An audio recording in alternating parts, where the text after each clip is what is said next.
Assalamualaikum warahmatullahi wabarakatuh. Perkenalkan, nama saya Nana Sutisna, NIM 19020108, kelas PSC angkatan 19, mata kuliah Bahaya Fisik. Saya di sini akan jawab UTS Bahaya Fisik. 1. Bahaya adalah suatu keadaan yang memungkinkan atau berpotensi terhadap terjadinya kecelakaan berupa cedera, penyakit, kematian, kerusakan, atau kemampuan melaksanakan fungsi operasional yang telah ditetapkan. 2. Bahaya fisik merupakan sumber potensi kerusakan atau keadaan yang memiliki potensi untuk dapat menimbulkan kerugian. Suatu hal dapat dikatakan sebagai sumber bahaya hanya jika memiliki resiko menimbulkan dampak negatif.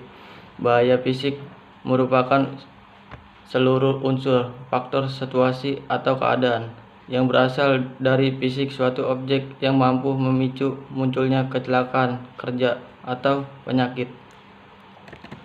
3. Identitas bahaya merupakan suatu proses aktivitas yang dilakukan secara mengenali seluruh situasi atau kejadian yang berpotensi sebagai penyebab terjadi kecelakaan kerja maupun penyakit akibat kerja yang mungkin timbul di tempat kerja secara sistematis yang akan di lingkungan sekitar.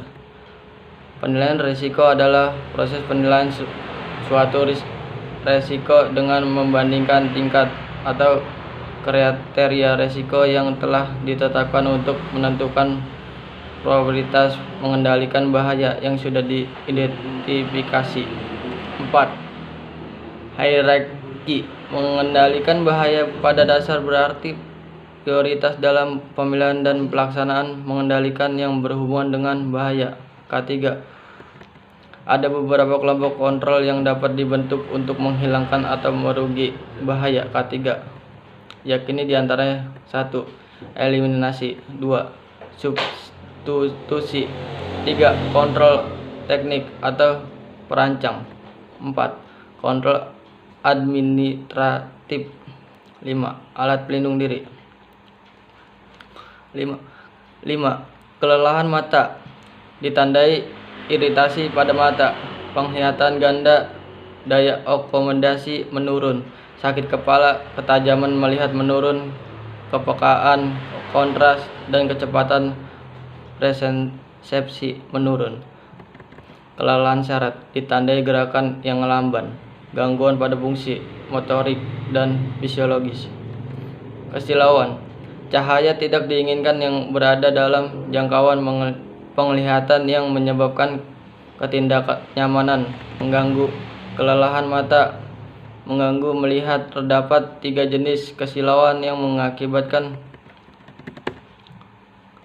yakni destabilization gland, discomfort gland, dan reflexes gland.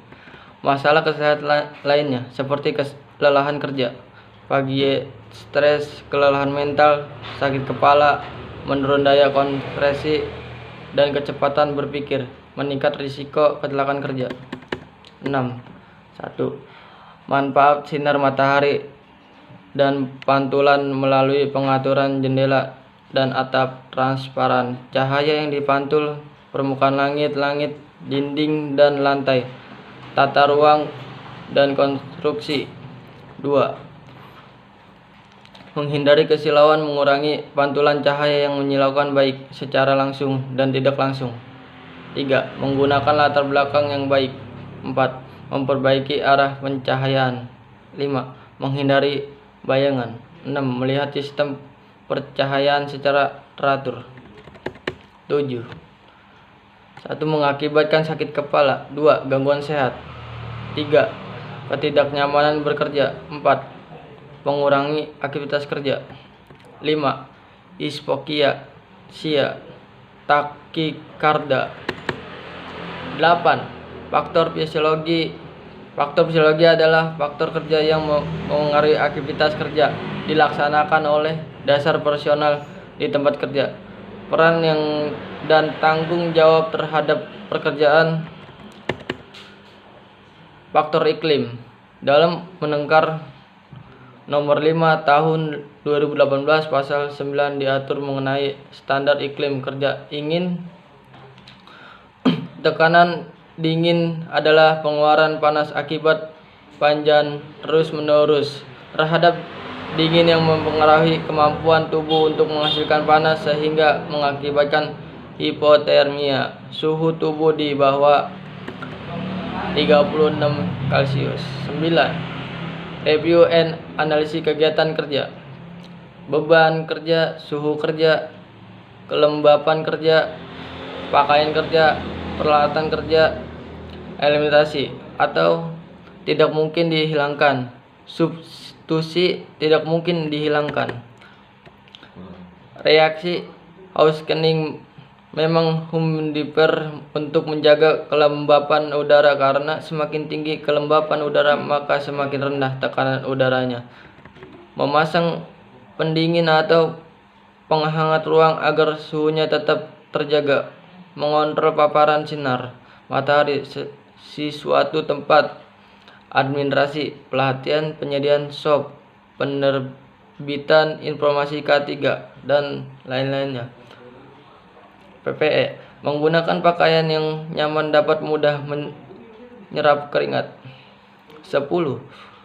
Memberikan sekat atau dinding dalam rumah. Menutup pintu dalam jendela. Memasang gorden. Memasang jendela dan pintu yang cukup. Sekian dari saya.